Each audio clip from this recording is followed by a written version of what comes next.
অন্যর কথা শোনা মাত্রই কখনো উত্তেজিত হই না, আগে সত্যতা যাচাই করি, তারপরেই উত্তেজিত হই। আসসালামু আলাইকুম everyone, welcome back to my new blog. আশা করছি প্রতিদিনের মতো আমার আজকের এই ছোট্ট ব্লগটি দেখতেও তোমাদের অনেক ভালো লাগবে। সকাল সকাল উঠে আগে রোজা বুড়ির জন্য নুডলস সিদ্ধ করে নিয়েছি। যেহেতু আমরা রোজা রয়েছি, সে তো আর রোজা নাই, তাকে তো 3 বেলা খেতে দিতেই হবে, আর তার জন্য আমার রান্না করতে হয়। এটা আমার কাছে আরও বেশি প্যারা লাগে। যখন আমরা এমনি টাইম খাবার খাই তখন তো সে আমাদের খাবারটাই খেয়ে নেয়, কিন্তু আমি যেহেতু এখন রোজার সময় সন্ধ্যাবেলা করে রান্না করি, ওর খাবারটা নিয়ে একটু ঝামেলা হয়ে যায়, বাড়তি খাবার ওর জন্য রান্না করতে হয়। তারপরে আমি বেসিনটাও ক্লিন করে নিলাম, এদিকে চড়ুই পাখির বাসাটাও সুন্দর করে আবার গুছিয়েও নিলাম। আমার হাজবেন্ডের কাজ তো হচ্ছে অগোছালো করা, আর আমার কাজ হচ্ছে সব কিছু টিপটাপ করে রাখা। সে যে কোনো পরিস্থিতিতেই হোক না কেন, সে অগোছালো করে রেখেছে আর আমি সেগুলা গুছিয়ে গুছিয়ে রাখছি। আমি বুঝি না, সে যতক্ষণ অফিসে থাকে ততক্ষণ আমার বাসাটা খুবই টিপটাপ থাকে, কিন্তু সে আসার পরে কেমন জানি একটা অগোছালো ভাব চলে আসে। এটা কি তার দোষ না আমার চোখের সমস্যা, এটাই আমি বুঝতে পারি না। আচ্ছা, তোমাদের সাথেও কি এরকম কোনো কিছু হয় যে তোমার রুমে কেউ একটা ঢোকার পরে সে যখন তোমার রুমে থাকে তখন তোমার মনে হয় একটু অগোছালো হয়ে গিয়েছে? 4 তলায় যে মশা কিভাবে ওঠে বুঝি না, নিচতলায় থাক, 2 তলায় থাক, 4 তলায় উঠে পুরো আমাদেরকেই 4 তলা থেকে নিচে নামিয়ে যায়। মশার কয়েল ছাড়া বা মশারি বাদে ঘুমানো ছাড়া বাসায় একদমই থাকা যায় না।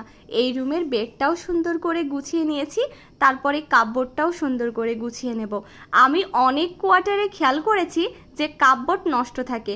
অনেক ভাবিরা আমার বাসায় যখন আসে তখন একটু ঘুরে ঘুরে দেখে, বলে ভাবি আপনার কাপবোর্ডটা এত সুন্দর কেন, আর আমাদেরগুলা নষ্ট, কাপড় রাখা যায় না, আরশোলা, অনেক কিছুই। তবে আমার বাসায় আরশোলাও নাই, আর কাপবোর্ডটাও অনেক ভালো, আর আমি সব কিছু সুন্দর করে অর্গানাইজ করেই রেখেছি, আবার ন্যাপথলিও দিয়ে নিয়েছি। সুন্দর করে কাপবোর্ডটাও গুছিয়ে নিলাম। এই কাজগুলো আমার সব পেন্ডিংয়ে ছিল, করব করব করে কিছুই করে উঠছিলাম না। যেহেতু রোজা রয়েছি, একদিনে সব কাজ করা আমার পক্ষে কখনোই পসিবল না, এই জন্য আস্তে আস্তে করে করছি। আবার তো বাসায়ও যেতে হবে। তোমরা অনেকেই আমার কাছে কমেন্টস করেছো, আপু তুমি বাসায় যাবা না ঈদে? হ্যাঁ যাব, তবে আমার হাজবেন্ড কয়েকদিন পরে যাবে, বাট আমি একটু আগে যাব, যেহেতু আমি বাবার বাসায় থাকবো আর আমার হাজবেন্ড বাসায় গেলে তো তার সাথে আমাকে থাকা লাগবে। এই জন্য আমি আগে একটু বাবার বাসায় থাকবো, তারপরে সে বাসায় গেলে আমার শ্বশুর বাসাতে আসবো। আর যেহেতু আমারও শপিং করার রয়েছে, রোজা বুড়ির শপিং করার রয়েছে, আগে তো বাসায় যেতেই হবে। সব কিছু তোমাদের সাথে সুন্দর করে ভিডিও আকারে শেয়ার করব, সমস্যা নাই, কারণ আমার জীবনের প্রত্যেকটা ভালো খারাপ সব কিছুই তোমাদের সাথে শেয়ার করি। আমার সাথে থাকবে তোমরা, আমার জীবনের প্রত্যেকটা আপডেট তোমরা জানতে পারবে। তারপরে এই রুমটাও গুছিয়ে নিলাম। আলনাটার অবস্থা তো খুবই খারাপ ছিল, সেগুলোও আমি গুছিয়ে নিলাম। আমি না সময় করে উঠতে পারছি না যে শীতের কাপড়গুলো উঠাবো, টুকটাক করে উঠানো শুরু করেছি পরিষ্কার করে। এই দিকের ডাইনিং রুমের অবস্থাও তো বেহাল, সুন্দর করে গুছিয়েও নিয়েছি।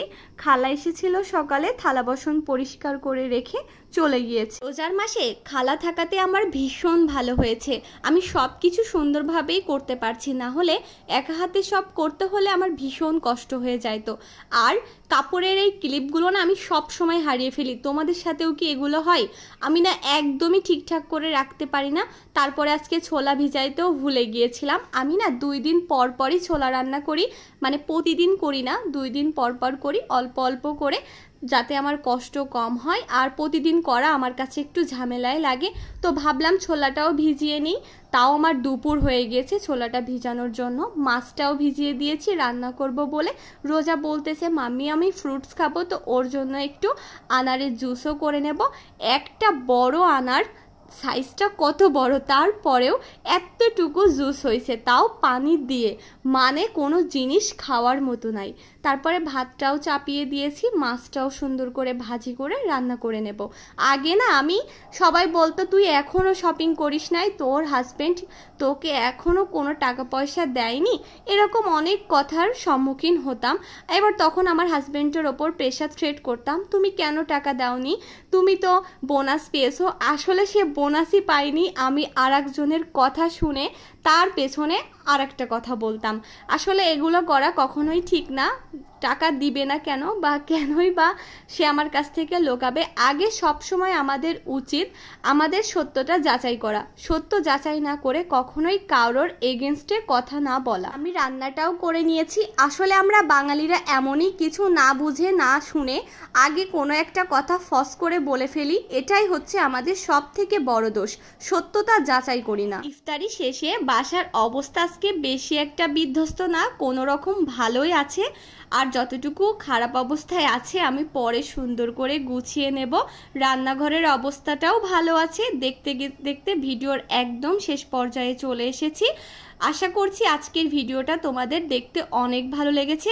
এই যে কম্বলগুলোও রোদে দিতে হবে। তোমরা সবাই ভালো থেকো। আল্লাহ হাফেজ।